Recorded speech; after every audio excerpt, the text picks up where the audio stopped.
Kagulat World, ibang klaseng Alexandra Ayala ang nakita sa Wimbledon. Akala ng marami, delikado na ang laban matapos maagaw ni Maya Joint ang unang set.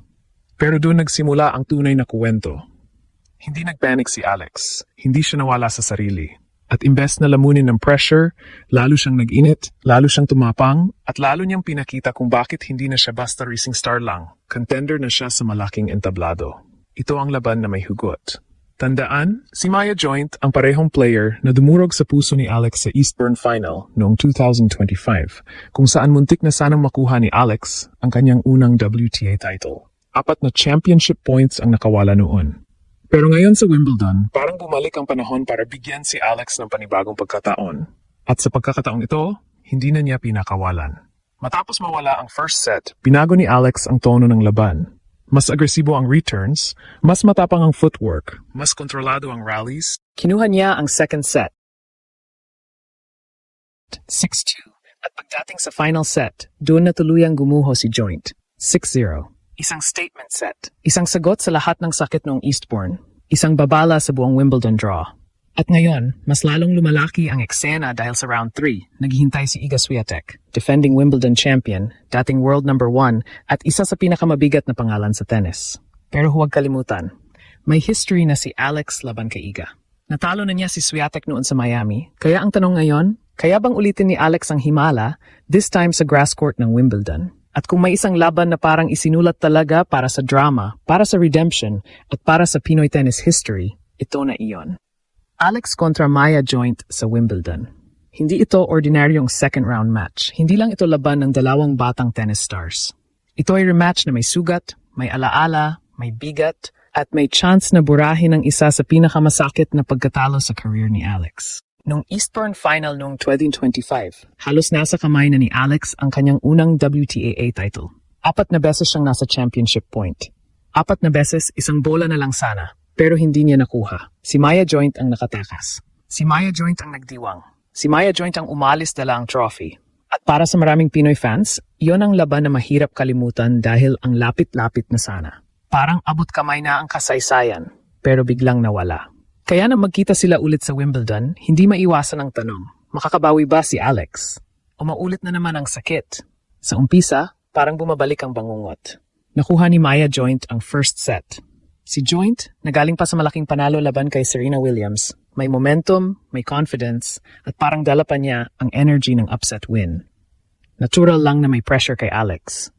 Dahil hindi lang kalaban ang nasa harap niya, kalaban din niya ang memorya ng Eastbourne, ang expectation ng fans, at ang bigat ng Wimbledon stage. Pero dito natin nakita ang bagong Alex. Hindi na ito ang player na basta madadala ng emosyon. Hindi na ito ang player na kapag nalamangan, lulubog.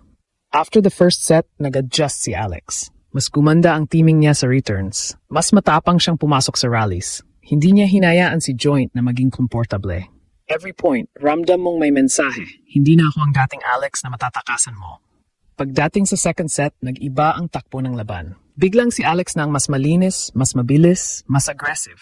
Si Joint, na kanina confident, biglang napapaatras. Si Alex naman parang unti-unting binubuksan ng makina. Hindi niya kailangan sumigaw para ipakita ang galit.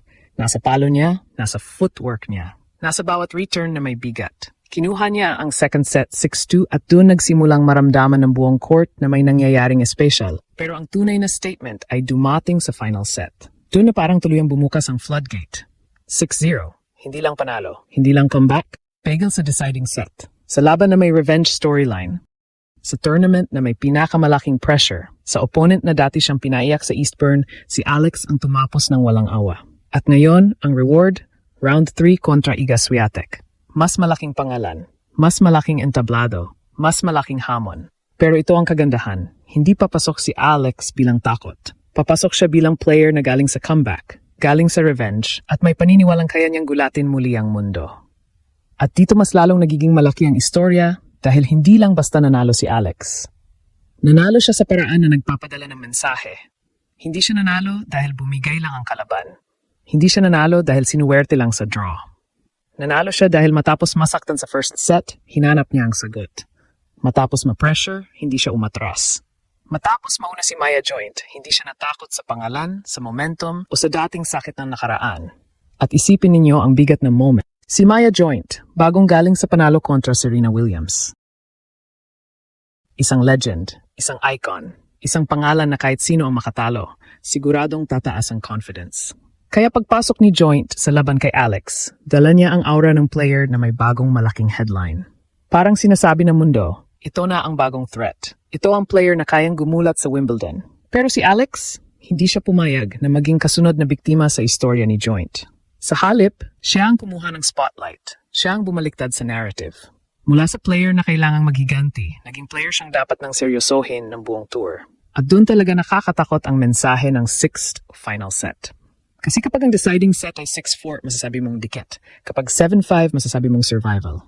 Pero 6-0, ibang usapan yon. Iyon ang klase ng scoreline na parang sinabi ni Alex. Tapos na ang trauma, tapos na ang takas, tapos na ang Eastbourne Ghost. At dito natin makikita ang maturity ni Alex. Dati kapag may masakit na pagkatalo, ang tanong lagi, paano siya babangon? Ngayon, ang sagot niya hindi salita. Sagot niya performance. Hindi niya kailangan mag-post ng galit. Hindi niya kailangan magbigay ng mahabang pahayag. Sa court niya, sinabi ang lahat. Sa bawat return, sa bawat rally, sa bawat point na hindi niya binitawan, ramdam mong may bagong level na siya. Kaya ngayon, pagpasok niya sa third round kontra Iga Swiatek, hindi na ito ordinaryong underdog story. Oo, si Swiatek ang mas malaking pangalan. Oh, siya ang defending Wimbledon champion. Oh, siya ang player na sanay sa pressure ng Grand Slam, sanay sa malalaking court, sanay sa mga moment na ang buong mundo nakatingin. Pero may isang bagay na hindi pwedeng balewalain. Si Alex marunong ng manakit ng Giants. At huwag nating kalimutan ang history nila ni Iga. Hindi ito unang beses na haharap si Alex sa Polish superstar. May record na si Alex na kaya niyang tumayo sa harap ni Swiatek at hindi matunaw. Kaya kahit sabihin ng iba na malaking mismatch ito, hindi ganoon kasimple ang kwento. Dahil kapag si Alex ay nakakuha ng rhythm, kapag gumana ang lefty angles niya, kapag pumasok ang returns at hindi siya nagmadali, pwede niyang gawing komplikado ang laban para kay Iga. Ang hamon lang ngayon, grass court ito. Wimbledon ito. At si Swiatek bilang champion, alam niya kung paano patayin agad ang momentum ng kalaban. Hindi siya basta nagbibigay ng libreng puntos. Hindi siya madaling gulatin kapag kontrolado niya ang tempo. Kaya para kay Alex, kailangan niyang dalhin ang parehong tapang na nakita natin kontra Joint. Pero mas malinis, mas disiplinado, mas matalas. Hindi pwedeng mabagal ang start. Hindi pwedeng maghintay muna bago umatake. Dahil kontra Swiatek, bawat maliit na butas pwedeng lumaki agad. Isang loose service game, isang sunod-sunod na unforced errors, isang mahinang second serve, pwede nang kunin ni Iga ang buong set. Kaya ang mission ni Alex, huwag bigyan si Swiatek ng comfort zone.